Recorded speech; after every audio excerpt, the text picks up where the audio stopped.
शिव महापुराण की कथा यहां तक कहती है, मंदिर में जल चढ़ाने जाओ तो अपने घर से जल लेकर जाओ। मंदिर में तो बाल्टी भरकर रखा रहता है, लोटा भी रखा रहता है, कलश भी रखा रहता है।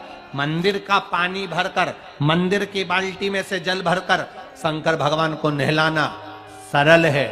अपने घर से जल लेकर जब जाओगे तो घर का वास्तु दोष, घर का पितृ दोष और घर का काल सर्प दोष तीनों उस लोटे के माध्यम से जाएगा और शिव को समर्पित हो जाएगा। आज फिर निवेदन करूंगा, इस नेपाल देश की पावन धरा से ढोलेश्वर महादेव की कथा में निवेदन करना चाहूंगा। जो बेटा बेटी नौकरी के लिए अप्लाई कर रहे हैं, जो बेटा बेटी चाहे सरकारी नौकरी हो, प्राइवेट नौकरी हो, सर्विस के लिए अप्लाई कर रहे हैं, उन बेटा बेटियों से निवेदन है, दुर्वा शिव जी को समर्पित कर कर केवल दूब जानते हो ना, दुर्वा सब जानते हैं। दुबा जो माला पिनाई थी उसमें बहुत सारी लगी थी, पढ़ी है यहां, बताना जरा।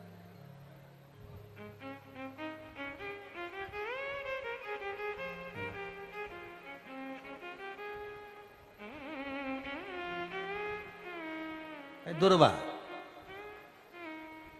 जो बेटा बेटी सर्विस के लिए अप्लाई कर रहे हैं, तुम मेहनत करो, पढ़ाई करो, खूब पढ़ो, खूब तैयारी करो, अच्छे से तैयारी करो। जितनी मेहनत तुमने पूर्व में करी उससे दुगनी मेहनत तुम करो उस नौकरी को पाने के लिए। और साथ में जब एग्जाम के लिए जाओ, कहीं इंटरव्यू देने के लिए जाओ, दुर्वा शिव जी को, इस दुर्वा का जो डंडी का मुख है ये अशोक सुंदरी वाली जगह, फिर समझ लीजिए जैसे ये शिवलिंग, ये गोल जलाधारी, यहां से पानी नीचे गिरता है, बीच में अशोक सुंदरी का स्थान होता है। तो ये जो दुर्वा हम चढ़ाएंगे तो इसका डंडी का मुख शिवलिंग के ऊपर चढ़ाएंगे तो ये शिवलिंग पर डंडी की जो भाग है वो अशोक सुंदरी की ओर हो गया और ये भाग इस ओर हो गया। शिव जी को समर्पित कर कर पहले दुर्वा चढ़ाएंगे, उसके बाद में देवादिदेव महादेव को एक लोटा जल जो तुम घर से लेकर गए हो वो समर्पित करो। 3 महीना लगातार अपनी पढ़ाई की मेहनत करो, अपने इंटरव्यू की मेहनत करो और खूब अच्छा पढ़कर साथ में एक लोटा जल और दुर्वा शिव जी को भले 10 दुर्वा की जगह केवल 1 दुर्वा चढ़ाओ, चढ़ाकर जल चढ़ाना। 3 महीने तक लगातार बाबा से प्रार्थना करना। विश्वास कहता है अगला पत्र तुम्हारा व्यासपीठ पर होगा, नौकरी लगेगी, निश्चित है। आप करो मेहनत, कर्म करने में पीछे मत हटना, पढ़ने में पीछे मत हटना, विद्या अध्ययन करने में पीछे मत हटना, अच्छी एजुकेशन पाने में पीछे मत हटना। पहले मेहनत अपनी करो। पूर्व में जो इंटरव्यू दिए हैं उसमें जितनी कमी रह गई, अगली कमी को पूर्ण करने के लिए अच्छी मेहनत करो, खूब पढ़ो, खूब अच्छे से विद्या अध्ययन करो और फिर बाबा पर समर्पित होकर जाओ, बाबा पर विश्वास कर कर जाओ, भरोसा पूरा कर कर जाना। इंटरव्यू देते समय अपना विल पावर मजबूत होना चाहिए कि मेरे साथ मेरा काल अधिपति महाकाल है, अब निकल कर मानो। हम दुकान खोलते हैं, कपड़े की दुकान खोल रहे हैं, किराने की दुकान खोल रहे हैं, लोहे की दुकान खोल रहे हैं, भंगार की दुकान खोल रहे हैं, किराना की दुकान खोल रहा है, पान की दुकान खोल रहा है। हम दुकान खोलते हैं पर दुकान खोलने से पहले तुम्हारे 2 मन हो जाते हैं, चलेगी कि नहीं चलेगी, खोल तो लूंगी, चलेगी कि नहीं चलेगी। जिस दिन तुम दुकान खोलो 1 महीने पहले, 2 महीने पहले, 3 महीने पहले बाबा को दुर्वा चढ़ाकर 1 लोटा जल चढ़ाकर नियम बनाकर जाना, 3 महीने बाद मैं दुकान खोल रही हूं, 2 महीने बाद मैं दुकान खोल रही हूं और मेरा विश्वास कहता है दुकान चलेगी। जिस दिन तुमने विचार कर लिया कि दुकान चलेगी कि नहीं चलेगी तो वो नहीं चलेगी। जिस दिन तुमने विचार कर लिया कि दुकान खोल रही हूं, मेहनत करूंगी, दिल से करूंगी, भले मेरे पास ज्यादा माल नहीं है, जितना माल खरीद के लाऊंगी उतना बेच कर बताऊंगी क्योंकि मेरे साथ काल अधिपति महाकाल है, तो वो चलेगी। विश्वास दृढ़ करो, भरोसा पक्का करो। जिस दिन तुम्हारा विश्वास दृढ़ हो गया उस दिन तुम विजय हो गए, उस दिन तुम आनंदता में हो गए। बच्चों का विल पावर कमजोर हो रहा है, दोस्त कह देते हैं सीए की पढ़ाई बहुत कठिन है, इंजीनियरिंग की पढ़ाई बहुत कठिन है, डॉक्टर की पढ़ाई बहुत कठिन है। साथ वाले ऐसे मत ढूंढना जो तुम्हारा विल पावर कमजोर कर दे। ये वाली फैक्ट्री खोलेंगे तो हो सकता है नुकसान हो जाए, इसलिए ये फैक्ट्री खोलने का मन नहीं हो रहा है। फैक्ट्री का सेटअप जम गया, सब कुछ जम गया, और मालूम पड़े, विचार करा कौन चलाएगा, कैसे होगा, कैसे चलेगी, तो वो फैक्ट्री कभी नहीं चलेगी। तुमने सोच लिया कि अपने क्षेत्र में नहीं है, मेहनत करूंगा, 4 चांद लगाऊंगा, कहीं पर भी जाऊंगा, पर जीत कर बताऊंगा, तो वो फैक्ट्री भी भग दौड़ेगी। निश्चितता है आपका विल पावर कमजोर नहीं होना चाहिए। शिव कथा कहती है आत्मा लिंग है, और उस आत्मलिंग को जिस दिन हमने जान लिया, हम कहते हैं कि भगवान के मंदिर में जाते हैं, जब शिव जी के मंदिर में जाते हैं, भगवान का भजन करने जाते हैं, दर्शन करने के लिए जाते हैं, जब भगवान के मंदिर में पहुंचते हैं,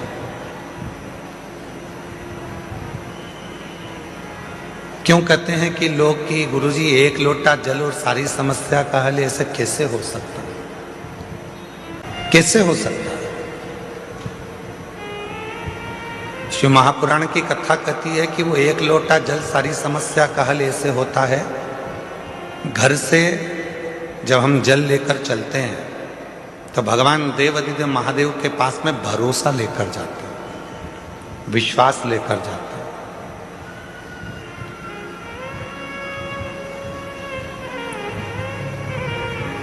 ये आत्मलिंग जब शिवलिंग के सामने जाता है, और आत्मलिंग और शिवलिंग के बीच में जो जल चढ़ाया जाता है, जो जल चढ़ता है, वो आत्मलिंग और शिवलिंग के विश्वास को, भरोसे को दृढ़ कर देता है।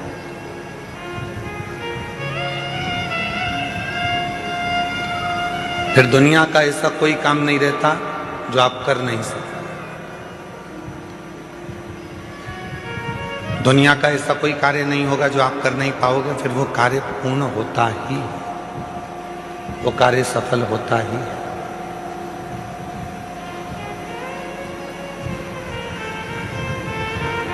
एक सुंदर चरित्र, उधर आवाज नहीं जा रही है भाई, आप आवाज खोल रहे हो परंतु वो गूंज रही है, उसको ढीले कम करो, क्योंकि वैसे ही वो हॉल है ना, तो गूंज रही है, और आवाज को क्लियर करो। और इधर साइड में आवाज नहीं जा रही, तुम्हारे लड़कों को भेजो उधर सुनने के लिए। उधर भी नहीं आ रही है क्या? उधर भी लड़कों को भेजिए। शिव कथा कह रही है, भगवान देवादिदेव महादेव का चरित्र कह रहा है, भगवान शंकर की पवित्र कथा कह रही है। शिव को रामचरितमानस में विश्वास कहा, और जब व्यक्ति के जीवन में विश्वास प्रबल हो जाता है, भरोसा दृढ़ हो जाता है, तो उसका कार्य अपने आप सफल होना प्रारंभ हो जाता है। अपने आप वो कर्म भी करता है, मेहनत भी करता है, परिश्रम भी करता है, और शिव पर भरोसा कर कर आगे भी बढ़ता है। पर कभी कभी ऐसा योग भी बन जाता है कि हम मंदिर जाते जाते, भगवान का दर्शन करते करते, भगवान को एक लोटा जल चढ़ाते चढ़ाते, भजन करते करते, कभी कभी ऐसा भी समय आ जाता है कि हमारा मन, एक दिन ऐसा होता है कि अब मंदिर नहीं जाऊं तो अच्छा, बहुत दिन हो गए।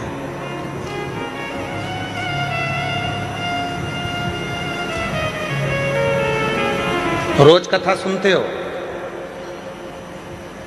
प्रतिदिन कथा को श्रवण करते हो, और कभी कभी मन ऐसा भी कर जाता है कि अब 2, 4, 8 दिन अभी जरा मैं अभी कथा नहीं सुनूंगी, अभी मैं सीरियल देखूंगी, नाटक देखूंगी, कभी कभी मन करता है।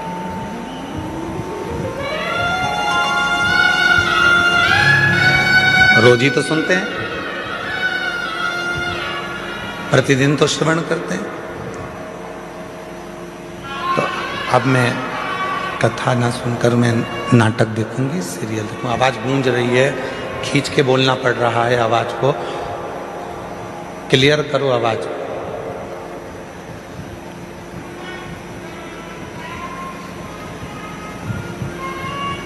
कभी कभी मन कर जाता है ऐसा, कि अब मैं इतने दिन मैंने कथा सुन ली है, इतने दिन मैं मंदिर चली गई हूँ, इतने दिन मैंने सत्संग कर लिया, इतने दिन मैंने कीर्तन कर लिया, इतने दिन मैंने मंत्र जाप कर लिया, इतने दिन मैंने नाम जाप कर लिया है, अब मैं थोड़े दिन नहीं करूँगी। क्यों? कभी आपने विचार करा कि ऐसा मन में भाव क्यों आ जाता है, किस लिए आ जाता है? गुरु में और भगवान में एक बहुत बड़ा अंतर है। गुरु में और परमात्मा में एक बहुत बड़ा अंतर है। गुरु में और ईश्वर में एक बहुत बड़ा अंतर है। गुरु में और भगवान में एक बहुत बड़ा अंतर है। गुरु का काम है आपको मंदिर तक भेजना। गुरु का काम है आपके हाथ में माला पकड़ाना। गुरु का काम है आपको शंकर के मंदिर तक भेजना। गुरु का काम है आपको कथा तक भेजना। गुरु का काम है आपको भजन तक भेजना। गुरु का काम है आपको मंदिर तक भेजना। और परमात्मा का काम क्या है? भगवान का काम क्या है? बिल्कुल इसके विपरीत। गुरु क्या करेगा? माला पकड़ाएगा। भगवान क्या करेगा? माल पकड़ा के माला छुड़ा देगा। गुरु क्या करेगा? मंदिर पहुंचाएगा। भगवान क्या करेगा? मंदिर से दूर हटाएगा। भगवान क्या करेगा? तुम्हें मंदिर से दूर भगाएगा। क्यों? अगर ये मंदिर आता रहेगा तो मुझे देते रहना पड़ेगा, इसलिए इसको एक बार में इतना दे देता हूं कि ये व्यस्त हो जाएगा, इतना व्यस्त हो जाएगा कि मंदिर आना छोड़ देगा तो मैं इसको देना छोड़ दूंगा। और गुरु क्या कर रहा है? मंदिर जा। गुरु क्या कर रहा है? एक लोटा जल चढ़ा। गुरु क्या कर रहा है? माला पकड़। गुरु क्या कर रहा है? कथा सुनो, रोज सुनो, 15 मिनट सुनो, 5 मिनट सुनो, 10 मिनट सुनो, 15 मिनट सुनो, 20 मिनट सुनो, पर प्रतिदिन कथा सुनो, ये गुरु कह रहा है। और भगवान क्या कर रहा है? इसको आज ऐसी फिल्म में उलझाऊंगा कि आज की कथा पूरी इसकी छुड़ा दूंगा। कथा छूटी तो कहते हैं ना, तू बोला मैं चला, विक्रम बेताल। कथा छोड़ा।